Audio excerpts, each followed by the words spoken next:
अस्सलाम वालेकुम। आप सब लोगों को एडिक्शन ऑफ नॉलेज चैनल में खुशामदीद। आज हमारा टॉपिक है डिडक्टिव और इंडक्टिव अप्रोच। पहले हम बात कर लेते हैं डिडक्टिव अप्रोच के बारे में। डिडक्टिव अप्रोच में या डिडक्टिव रीजनिंग में आपने याद रखना है, हम जनरल से जाते हैं स्पेसिफिक की तरफ।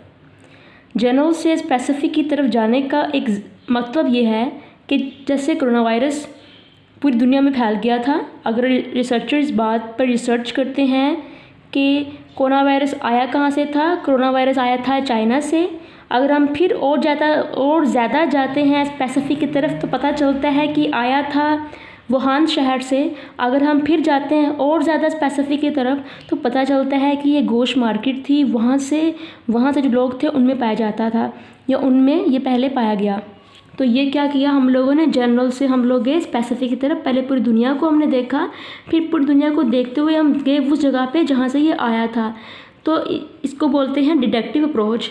एग्जाम्पल हम आपके साथ एक और शेयर करते हैं। Every mammals has lungs. अगर तमाम मैमल्स के पास लंग्स है, ये एक जनरल बात की है। जनरल मीन कि तमाम मैमल्स की बात की, अगर सबके पास लंग्स है तो ऑल रैबिट्स आर मैमल्स। अब हम आ जाते हैं स्पेसिफिक की तरफ, तो तमाम रैबिट्स जो हैं वो भी तो मैमल्स हैं। देयरफॉर इसलिए एवरी रैबिट हैज़ लंग्स। तो तमाम रैबिट या हर रैबिट जो है वो लंग्स रखता है। हमने देखा कि तमाम मैमल्स के पास अगर लंग है तो रैबिट भी तो एक मैमल है, तो उसके पास भी लंग्स होगा। तो ये क्या है, पहले हमने जनरल की बात की, फिर हम आए रैबिट की तरफ जो कि एक स्पेसिफिक चीज़ थी। तो इस तरह ये क्या है, ये डिडक्टिव अप्रोच है। अब हम बात कर लेते हैं इंडक्टिव अप्रोच के बारे में। ये थोड़ी उल्ट है। यहाँ से हम जाते हैं स्पेसिफिक की तरफ, स्पेसिफिक से जनरल की तरफ। जैसा कि अगर हम ये देखें कि कोरोना वायरस जो है वो आया एक गोश्त मार्केट में, लोगों में पाया गया, उसके बाद वो फैला पूरे चाइना में, फिर वो फैला पूरी दुनिया में, तो पूरी दुनिया में फैल गया, तो जनरल बात हो गई।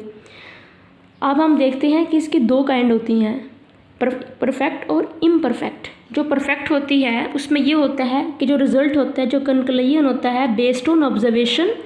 इसका जो परफेक्ट इंडक्टिव अप्रोच होती है उसमें ये होता है, जो कंक्लूजन रिज़ल्ट होता है वो बेस्ड ऑन होता है ऑब्जर्वेशन। वो ऑब्जर्वेशन जो बनाई जाती हैं मेड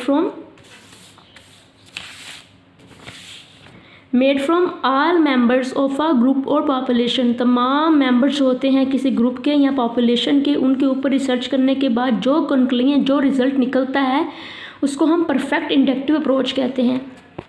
जैसे अगर हम तमाम मैमल्स के ऊपर रिसर्च करने के बाद ये कहते हैं कि रैबिट्स भी मैमल हैं, उनका भी लंग्स होगा, तो ये क्या है, ये परफेक्ट रीजनिंग है। लेकिन अगर हम सिर्फ और सिर्फ इम्परफेक्ट वो होता है जिसमें हम रैंडम सैंपल लेते हैं, conclusion based on observation made of a random sample of a members of a population. अगर हम किसी पॉपुलेशन में से कुछ रैंडम सैंपल लेके उनके ऊपर ऑब्जर्वेशन करते हैं और फिर अपना एक रिजल्ट बनाते हैं, तो इट्स मीन कि वो इम्परफेक्ट अप्रोच है, इंडक्टिव की इम्परफेक्ट अप्रोच है।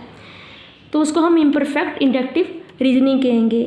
जैसे हम कुछ मैमल्स को लेके ये देखते हैं कि इनके पास लंग्स हैं, इनकी बॉडी में लंग्स पाया जाता है, सिर्फ कुछ मैमल्स को लेके रैंडम सैंपल इन अपनी मर्जी से कुछ मैमल्स को ले लेंगे, उनके ऊपर ऑब्जर्वेशन करेंगे, पता चलेगा कि इनके पास लंग्स है, इसलिए तमाम रैबिट्स या तमाम मैमल्स के पास लंग्स होगा।